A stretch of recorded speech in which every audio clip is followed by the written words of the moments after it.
Why y'all making me do this when I'm so tired? I don't want to do this today, but I have to, so let's do it.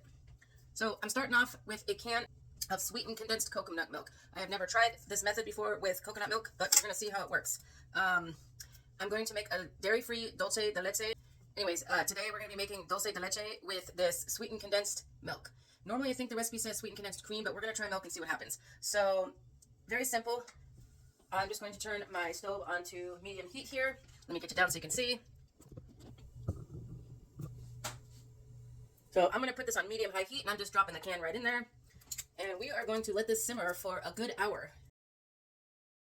And we're going to see, it's been on the stove for about an hour. We're going to see if it did, in fact, turn like it's supposed to. Let's see. Oh my god, these lids are sometimes hard to get open. Am I going to be able to do it? But it didn't go long enough. So, something else that I know that you can do it on the stove. I don't know if it's going to work, but we're going to try, because I need this to be more caramelly. And according to Google, it says that you can use coconut milk to do it. It says it's sweet and condensed. So what I might have to do, and if it doesn't thicken up either, I may have to add a little bit of cornstarch.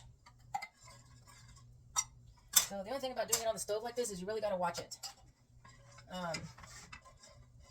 So I'm going to stir this, and if and when it's ready, I'll come back and show you. If not, we'll figure out plan B. Alright, note to self. Next time, do it on the stove. You see how that's turning to a nice golden caramel color? Much faster. The only issue is you have to stand here and stir it so that it doesn't burn, and just keep an eye on it. But it was much faster than doing it in the can. So that would be my tip, is if you have the time to stand there, if you don't do it on the stove, but it's definitely going to take a few hours, because I had that on for like 45 minutes to an hour, and it did absolutely almost nothing. And here, we're almost where I want to be. And it's getting a little bit thicker as it heats up and gets caramelized. But I want it to be even thicker, so I'm going to take it off the stove and put it into a bowl here and let it come to room temperature before I get ready to use it. Alright, so this is a little too thick for what I want. So I'm going to heat this in the microwave just a little bit, and I'm going to add I have some non-dairy whipping cream that I'm going to add to this, because this is definitely too thick. I use this stuff called Pastry Pride. This is a non-dairy whipping cream. Now, the reason I use this, if I haven't mentioned before, I recently got my cottage license, which means I can sell it in my house. But in order to do, there's a cottage A and a cottage B, and I chose cottage A, which is the easier route, where you don't have to have the health inspector come and do all that, but it limits on what you can sell. I can only sell shelf-stable foods, non-hazardous, so no frostings with cream or milk or anything in it. So that is why I use this, because it's considered a non-hazardous food.